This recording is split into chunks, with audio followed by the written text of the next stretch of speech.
eu já tinha a história montada na minha cabeça.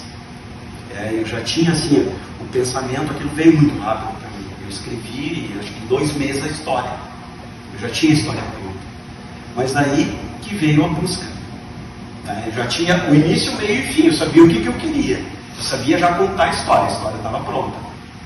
Mas aí eu comecei a pesquisar. Por isso que eu disse ali no início que eu levei mais tempo pesquisando do que escrevendo. Nos fatos históricos eu já sabia, eu já ia pesquisar e ter certeza do que eu estava escrevendo, porque eu tinha a oralidade, que é aquelas histórias que foram me passadas ao longo dos anos que eu convivo aqui com a região. Então, só que essa oralidade, muitas vezes, ela está um pouco distanciada do fato histórico, né? Os lírios brancos, na história eles florescem em meio ao carvão. Então é uma contradição, né? Porque tecnicamente e na prática não tem como nascer flor no meio do carvão. Então esses lírios brancos, e aí eu trouxe eles para o título do livro, onde os lírios floresciam, justamente porque é a resistência, é um símbolo de resistência, da resiliência e da luta dos mineiros. Então esses lírios brancos que acabam brotando no meio do carvão é justamente toda essa luta, é o significado em si, é dessa luta dos beleza no meio do caos, né? Exatamente. E é a beleza que eu tentei trazer do pertencimento deles àquela região, do próprio protagonista, porque ele narra assim, com um entusiasmo muito grande a história, com a vila de Butiá.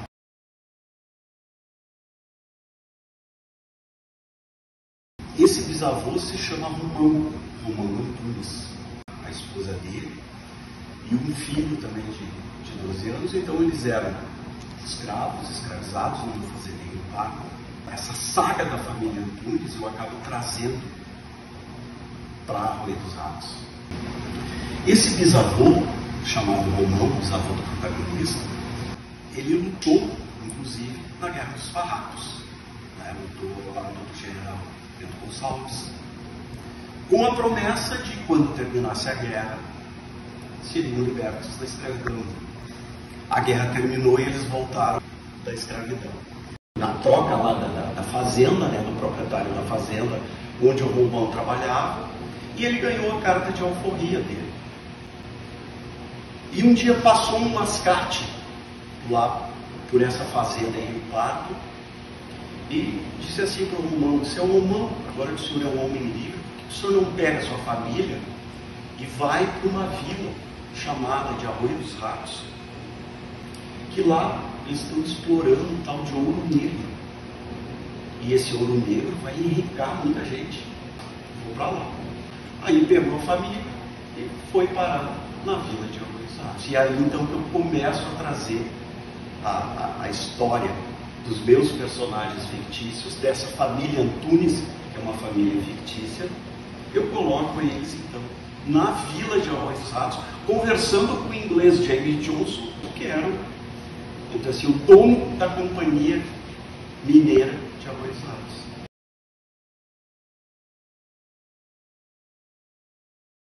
Começa a ser chamado de Romão de Deus. Por quê? Porque ele tem o dom de falar com os espíritos e de curar as pessoas. Então ele abre um terreiro nos fundos da casa de teto de sapê, coberta com sapê, na casa de barro, como era antigamente as casas dos primeiros mineradores. Então ele abre esse terreiro no fundo dessa casa, e com o passar do tempo ele abre também uma sala de atendimentos. Então ele começa a tratar das curas, tanto do corpo quanto da alma dos colegas mineiros, e começa a ser chamado de Romão de Deus.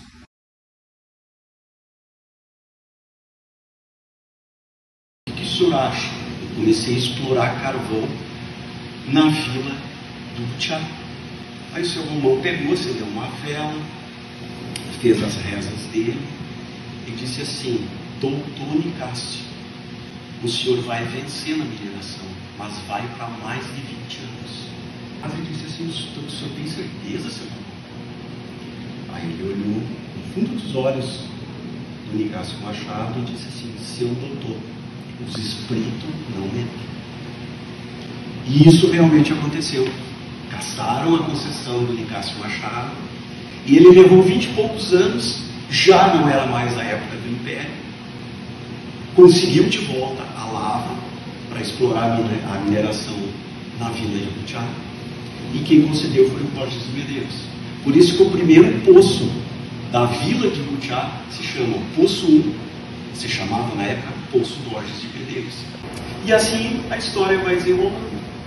E aí o Nicásio Machado, quando ele está para abrir o primeiro poço, ele volta lá para agradecer na vinda de alguns ratos, o seu irmão de Deus. E diz assim para o seu irmão, eu vim aqui lhe agradecer, que o senhor estava certo.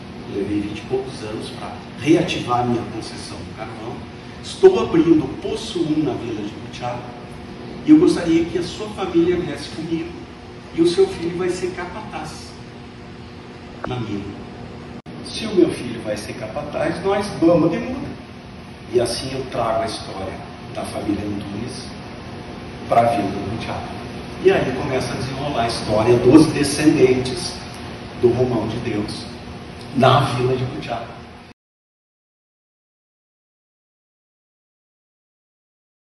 Começa a se desenvolver dos descendentes do Romão na vila de Butiá. E aí eu trago a greve dos mineiros que teve em Butiá em 1933. E aí depois, em seguida, teve a criação do Sindicato dos Mineiros. Isso são tudo fatos históricos que eu trago para o romance. E ali vai sendo desenvolvida então a história, né? Depois vem para a Segunda Guerra Mundial. E ali houve também assim, uma exploração muito grande da mão de obra. Porque Getúlio Vargas, na época, ele editou um decreto federal onde todas as empresas que, de uma forma ou de outra, elas trabalhassem com o poderio bélico envolvido, todas as minas de carvão aqui do Brasil, especialmente as minas da vila do Butiá, da vila de Arroio dos Ratos.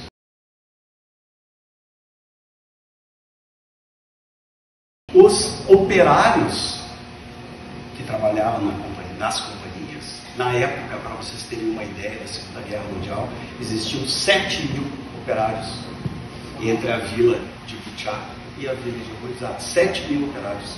Vocês imaginem o tamanho que eram essas duas vilas, que não eram nem cidades ainda, né? Eram vilas. E a exploração da mão de obra pelas companhias, então, nessa Segunda Guerra Mundial, foi porque com esse decreto do Getúlio Vargas, os operários deixaram de ser simples operários, simples trabalhadores. Eles passaram a ser reservistas a serviço da pátria. Além de ser empregado da companhia, operário da companhia, eu sou um servidor da pátria, do exército brasileiro. Se eles faltassem mais que uma semana sem justificativa, ou mesmo com justificativa, eles eram presos pelo...